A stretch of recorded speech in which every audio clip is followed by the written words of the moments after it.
Making big-budget blockbuster movies is a complicated and insanely expensive endeavor, and keeping the Hollywood machine running sometimes requires lengthy contracts to ensure that the famous faces that attract theater-goers keep making their magic on the big screen. But this means sometimes the high-profile actors attached to these projects are actually working against their will, contractually obligated to take on a role they'd rather not. Actors such as Jennifer Garner in Elektra.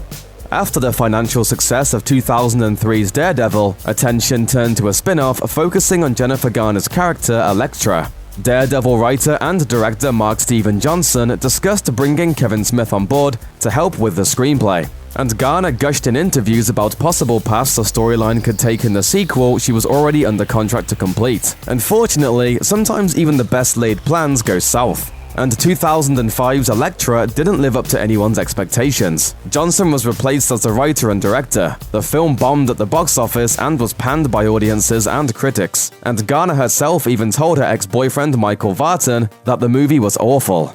In an interview with Us Weekly, Vartan explained she had to do it because of Daredevil. It was in her contract.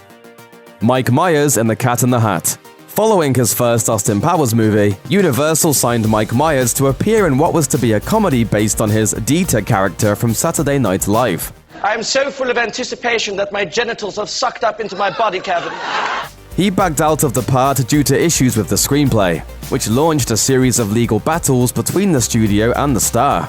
Eventually, the sides reached an agreement, one that obligated Myers to play the title character in a live-action adaptation of Dr. Seuss's The Cat in the Hat. Myers reportedly made no effort to play nice while on the set. His co-star, Amy Hill, revealed that he acted like a hermit and a diva throughout the whole production. The end result was so underwhelming that Dr. Seuss's widow, Audrey Geisel, stated in 2004 that she'd never allow Hollywood to make another live-action adaptation of one of his books again.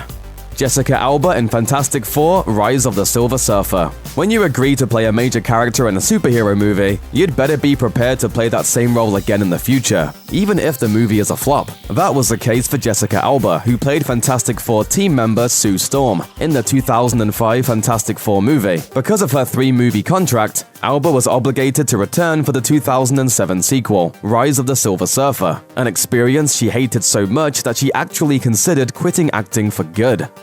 Daniel Craig in Skyfall and Spectre. He's been enormously successful in his role as British spy James Bond, but Daniel Craig has always been brutally honest about why he hates playing the character, and why he keeps doing it.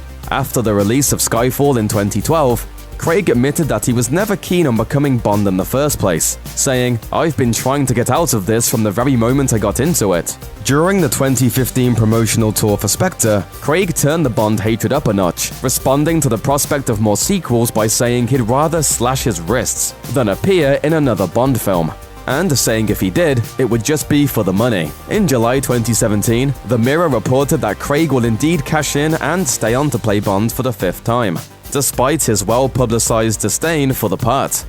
Roy Scheider in Jaws 2. He rose to worldwide fame with his role as Police Chief Martin Brody in 1975's Jaws, but Roy Scheider wasn't particularly excited to reprise his role in the 1978 sequel. So why was he the only member of the original cast to come back for the second Jaws film? Simple, he was contractually obliged. But I'm telling you, and I'm telling everybody at this table, that that's a shark. And I know what a shark looks like because I've seen one up close. And you better do something about this one, because I don't intend to go through that hell again. Scheider had signed a multiple-movie contract with Universal Studios, and they had originally cast him as the lead in 1978's The Deer Hunter. Unhappy with the script, he dropped out of the film, and was replaced by Robert De Niro. But because of that contract, Universal was able to force Scheider to reprise his role as Chief Brody in Jaws 2.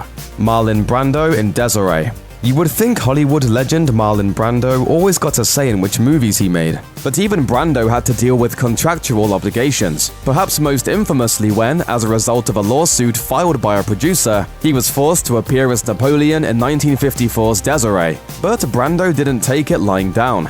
According to one biography, he made a point of forgetting his lines, or reciting them with a nasal pseudo-British intonation and creating havoc between takes, including squirting extras with a fire hose. According to Brando's co-star, the late Gene Simmons, upon the film's release, Brando was amazed at the movie's success, which included 2 Oscar nominations, one for art direction and the other for design. Had Brando put some effort into his role, he probably could have garnered a nomination for himself. I could have been a contender. I could have been somebody. Thanks for watching. Click the looper icon to subscribe to our YouTube channel. Plus, check out all this cool stuff we know you'll love too.